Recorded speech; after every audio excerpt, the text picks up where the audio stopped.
नमस्कार। आज की चर्चा में स्वागत है। हम विज्ञान 2 के एक बहुत ही अहम चैप्टर हरित ऊर्जा की ओर इस पर बात करने वाले हैं। नमस्ते। हाँ, ये चैप्टर एसएससी महाराष्ट्र बोर्ड के सिलेबस का हिस्सा है और आजकल ऊर्जा की बात तो हर जगह है, तो ये समझना बहुत जरूरी है। बिल्कुल। ये बताता है कि बिजली जो हमारी जिंदगी का इतना जरूरी हिस्सा बन गई है, वो आखिर बनती कैसे है। और इसके अलग अलग स्रोत क्या हैं? कुछ पारंपरिक हैं, कुछ नए, पर्यावरण के लिए बेहतर। सही कहा। आज तो रोटी कपड़ा मकान के साथ साथ ऊर्जा भी एक बेसिक जरूरत हो गई है। तो हमारी ये बातचीत एसएससी महाराष्ट्र बोर्ड की साइंस 2 की टेक्स्ट बुक के चैप्टर 5 पर आधारित है। हाँ, और हमारा मकसद है कि इसके जो मेन कॉन्सेप्ट्स हैं उन्हें आसान भाषा में समझा जाए और परीक्षा के लिहाज से जो जरूरी पॉइंट्स हैं उन पर फोकस किया जाए। तो शुरू करें। सबसे पहले बात करते हैं कि बिजली बनती कैसे है, इसका जो बेसिक प्रिंसिपल है। हाँ, वो विद्युत चुंबकीय प्रेरण वाला सिद्धांत, इलेक्ट्रोमैग्नेटिक इंडक्शन। बिल्कुल, माइकल फैराडे की खोज। आसान शब्दों में कहें तो अगर किसी तार मतलब कंडक्टर के आसपास मैग्नेटिक फील्ड बदलती है, अच्छा, तो उस तार में वोल्टेज पैदा हो जाता है, पोटेंशियल डिफरेंस। ओके। और ये बदलाव कैसे होता है? मतलब या तो तार घूमे या चुंबक। हाँ, दोनों में से कोई एक चीज। या तो तार रुका रहे और चुंबक घूमे, या चुंबक रुका रहे और तार घूमे। नतीजा एक ही है, बिजली पैदा होगी। और इसी प्रिंसिपल पे काम करती है मशीन, जिसे हम इलेक्ट्रिक जनरेटर कहते हैं। एकदम सही। पर जनरेटर को घुमाने के लिए भी तो कुछ चाहिए, वो है टरबाइन। टर्बाइन, वो पंखे जैसा। हाँ, उसमें ब्लेड्स होते हैं। जब उन पर कोई तेज धार पड़ती है, पानी की, भाप की या हवा की, तो वो घूमने लगता है। और टर्बाइन को घुमाने के लिए चाहिए एनर्जी सोर्स। यहीं से अलग अलग पावर प्लांट की बात आती है, राइट? करेक्ट। वो फ्लो चार्ट है ना किताब में।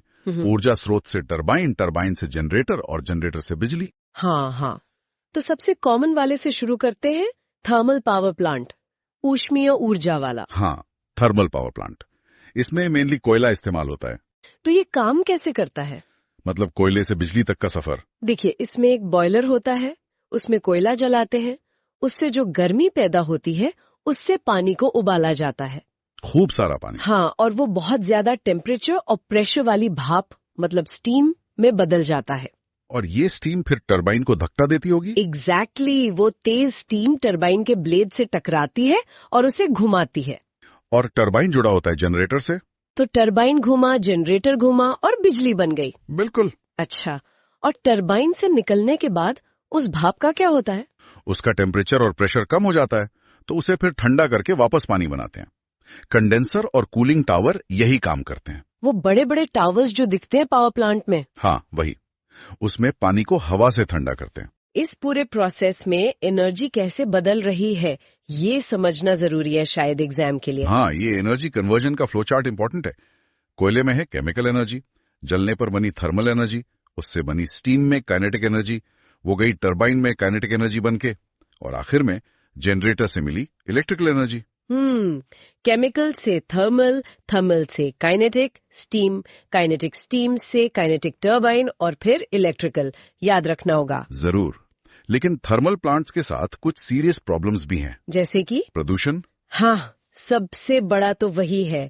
कोयला जलाने से सल्फर डाइऑक्साइड, नाइट्रोजन ऑक्साइड जैसी जहरीली गैसें निकलती हैं। कालिख के कण मतलब सूट पार्टिकल्स, वो भी हवा में फैलते हैं। तो सीधा एयर पोल्यूशन। और इससे तो फिर सांस की बीमारियां, एसिड रेन, ग्लोबल वार्मिंग सब जुड़ा हुआ है। बिल्कुल। और दूसरी दिक्कत यह है कि कोयला खत्म होने वाला संसाधन है, मतलब लिमिटेड है, हमेशा नहीं मिलेगा। हाँ, ये भी एक चिंता की बात है। तो ये तो हुई कोयले की बात।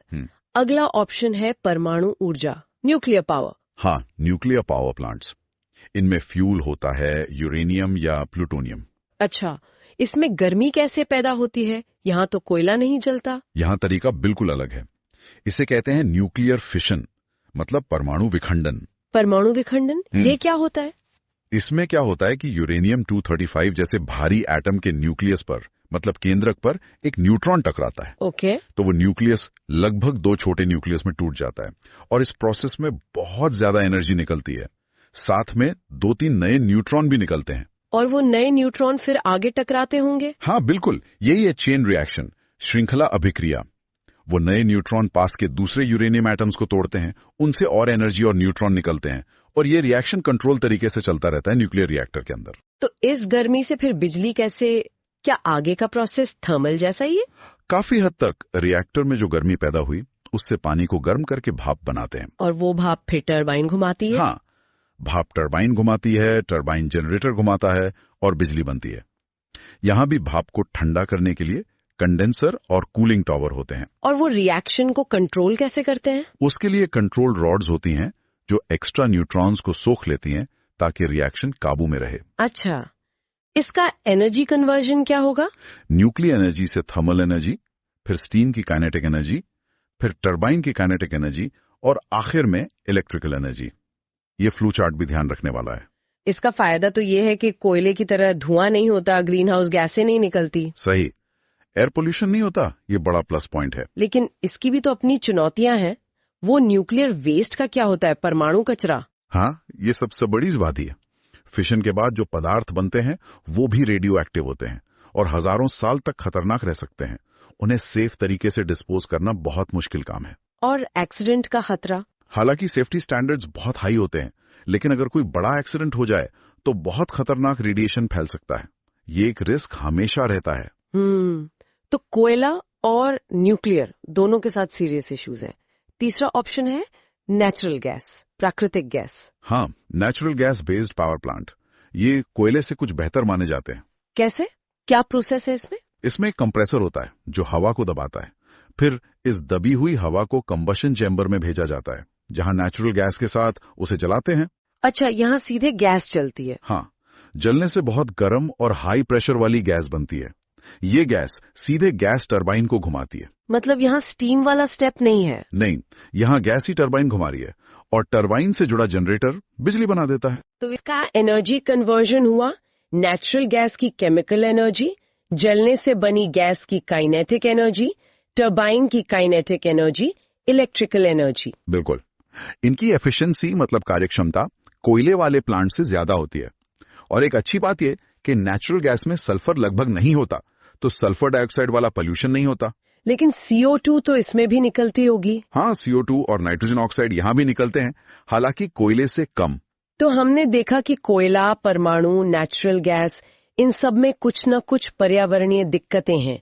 यहीं पर बात आती है हरित ऊर्जा की, ग्रीन एनर्जी की। एग्जैक्टली। ग्रीन एनर्जी मतलब ऐसे तरीके जिनसे पर्यावरण को कम से कम नुकसान हो या बिल्कुल ना हो। और ये रिन्यूएबल भी होते हैं, मतलब खत्म नहीं होते। हाँ, इन्हें अक्षय या नवीकरणीय ऊर्जा स्रोत कहते हैं, जैसे पानी की ताकत, बहती हवा, सूरज की रोशनी, बायोमास। ये खत्म नहीं होते और इनसे प्रदूषण भी नहीं होता। भविष्य असल में इन्हीं का है। तो कुछ मेन ग्रीन एनर्जी सोर्सेस को समझते हैं। सबसे पहले हाइड्रो इलेक्ट्रिक, पानी से बिजली। हाँ, जल विद्युत। इसमें नदी पर बड़ा सा डैम मतलब बांध बनाकर पानी जमा करते हैं कि जलाशय में, रिजर्वोयर में। और उस जमा पानी में पोटेंशियल एनर्जी होती है ऊंचाई की वजह से। बिल्कुल, स्थितिज ऊर्जा। फिर उस पानी को पाइप के जरिए, जिसे पेनस्टॉक कहते हैं, नीचे टरबाइन पर गिराते हैं। तो गिरते हुए पानी की पोटेंशियल एनर्जी काइनेटिक एनर्जी में बदल जाती है। हाँ, और वो तेज धार टरबाइन को घुमाती है, टरबाइन जनरेटर को घुमाता है और बिजली बनती है। इसका एनर्जी कन्वर्जन क्या हुआ? पानी की potential energy minus kinetic energy minus turbine की kinetic energy minus electrical energy. ये फ्लो चार्ट भी नोट करना होगा। हाँ, जरूर। इसका सबसे बड़ा फायदा तो यही है कि ये बिल्कुल क्लीन है, कोई धुआं नहीं, कोई फ्यूल नहीं जलता, पानी बारिश से फिर आ जाता है, तो ये रिन्यूएबल है। लेकिन बड़े डैम बनाने से भी तो प्रॉब्लम होती है, लोगों को हटना पड़ता है, जंगल डूब जाते हैं। हाँ, ये इसका नेगेटिव साइड है। बहुत बड़ा एरिया पानी में डूब जाता है। गांव, खेत, जंगल, सब लोगों का विस्थापन एक बड़ा सामाजिक मुद्दा बन जाता है और नदी के इकोसिस्टम पर भी असर पड़ता है। तो फायदे हैं तो नुकसान भी जुड़े हैं। अगला ग्रीन सोर्स, विंड एनर्जी, पवन ऊर्जा। पवन ऊर्जा, बहती हवा की ताकत। इसमें विंड टरबाइन यानी पवन चक्की का इस्तेमाल होता है। वो बड़े बड़े पंखे जो दिखते हैं खेतों में या पहाड़ों पर। हाँ, वही। हवा की काइनेटिक एनर्जी से उनके बड़े बड़े ब्लेड्स घूमते हैं। और ये घूमना बिजली कैसे बनता है? ब्लेड्स एक शाफ्ट से जुड़े होते हैं। वो शाफ्ट गियर बॉक्स के जरिए जनरेटर को घुमाता है और जनरेटर बिजली बनाता है। इसका एनर्जी कन्वर्जन तो सीधा है। हवा की काइनेटिक एनर्जी, टरबाइन की काइनेटिक एनर्जी, इलेक्ट्रिकल एनर्जी। बिल्कुल, लेकिन इसके लिए लगातार तेज हवा चलनी जरूरी है। एक मिनिमम स्पीड चाहिए होती है। इसीलिए हर जगह नहीं लगा सकते। हाँ, विंड फार्म्स अक्सर ऐसी जगहों पर लगाए जाते हैं जहां हवा तेज और लगातार चलती हो, जैसे समुद्र के किनारे या खुली पहाड़ियां। ये एकदम क्लीन एनर्जी है, पर हवा का कोई भरोसा नहीं और हर लोकेशन सूटेबल नहीं होती। सही बात है। और अब आते हैं सबसे ज्यादा उपलब्ध सोर्स पर, सोलर एनर्जी, सूरज की ऊर्जा। हाँ, सोलर एनर्जी। इससे बिजली बनाने के दो मेन तरीके हैं। पहला है सोलर फोटोवोल्टाइक सेल। अच्छा, वो सोलर पैनल वाले सेल? हाँ, वही। ये सेल सिलिकॉन जैसे सेमीकंडक्टर मटेरियल से बने होते हैं। जब इन पर धूप पड़ती है तो ये सीधे लाइट एनर्जी को डीसी मतलब डायरेक्ट करंट बिजली में बदल देते हैं। इसे फोटोवोल्टेक इफेक्ट कहते हैं। हाँ, लेकिन एक सेल से तो बहुत कम बिजली मिलती होगी। बिल्कुल। तो ज्यादा वोल्टेज के लिए कई सेलों को सीरीज में मतलब श्रेणी क्रम में जोड़ते हैं। और ज्यादा करंट के लिए? उसके लिए पैरेलल में मतलब समानांतर क्रम में जोड़ते हैं। और इन्हीं को जोड़कर सोलर पैनल बनता है। सही। बहुत सारे सेलों को सीरीज और पैरेलल में जोड़कर सोलर पैनल बनता है और फिर कई पैनल्स को जोड़कर सोलर एरे बनाते हैं ताकि ज्यादा बिजली पैदा की जा सके। लेकिन ये तो डीसी बिजली हुई, हमारे घरों में तो एसी चलती है। उसके लिए एक डिवाइस लगता है, इन्वर्टर। वो डीसी को एसी में बदल देता है। फिर उसे या तो सीधे इस्तेमाल करो या बैटरी में स्टोर कर लो या ग्रिड में भेज दो। इसका सबसे बड़ा फायदा तो ये है कि ये एकदम साफ है, कोई फ्यूल नहीं, कोई प्रदूषण नहीं। हाँ, और सूरज की रोशनी तो फ्री है और कभी खत्म नहीं होगी। लेकिन एक लिमिटेशन है कि ये सिर्फ दिन में और धूप में ही काम करता है। एग्जैक्टली। रात में या बादल वाले मौसम में बिजली नहीं बनती। इसके लिए बैटरी स्टोरेज या दूसरे सोर्स का बैकअप चाहिए होता है। आपने दूसरा तरीका भी बताया था सोलर का। हाँ, वो है सोलर थर्मल पावर प्लांट। ये फोटोवोल्टाइक से कैसे अलग है? इसमें सेल सीधे बिजली नहीं बनाते। यहाँ बहुत सारे शीशों मतलब रिफ्लेक्टर्स का इस्तेमाल करके सूरज की रोशनी को एक पॉइंट पर फोकस करते हैं। अच्छा, जैसे मैग्नीफाइंग ग्लास से करते? हाँ, कुछ वैसा ही, पर बहुत बड़े स्केल पर। उस फोकस पॉइंट पर एक अब्जॉर्बर होता है जो बहुत ज्यादा गर्म हो जाता है। और उस गर्मी से पानी को गर्म करके भाप बनाते हैं और फिर वो भाप टरबाइन और जनरेटर चलाकर बिजली बनाती है। बिल्कुल थर्मल पावर प्लांट की तरह, बस गर्मी का सोर्स सूरज है, कोयला नहीं। ओके, तो इसका एनर्जी कन्वर्जन हुआ। Solar energy, thermal energy concentrated, steam की काइनेटिक एनर्जी, टरबाइन की काइनेटिक एनर्जी, इलेक्ट्रिकल एनर्जी। ये डायग्राम भी इंपॉर्टेंट होगा। हाँ, इसका स्कीमेटिक डायग्राम समझना जरूरी है। तो चैप्टर के आखिर में जो तुलना दी है दुनिया और भारत में एनर्जी सोर्सेज की, वो क्या बताती है? वो टेबल दिखाती है कि अभी भी पूरी दुनिया में और भारत में भी हम बिजली के लिए कोयले पर बहुत ज्यादा निर्भर हैं। भारत में लगभग 60% बिजली कोयले से बनती है। ये तो काफी ज्यादा है। हाँ, लेकिन अच्छी बात यह है कि रिन्यूएबल सोर्सेज का हिस्सा बढ़ रहा है। हाइड्रो यानी पानी से करीब 14% और बाकी रिन्यूएबल्स जैसे हवा, सूरज, इनसे मिलाकर करीब 16%। न्यूक्लियर का हिस्सा अभी भी काफी कम है, करीब 2%।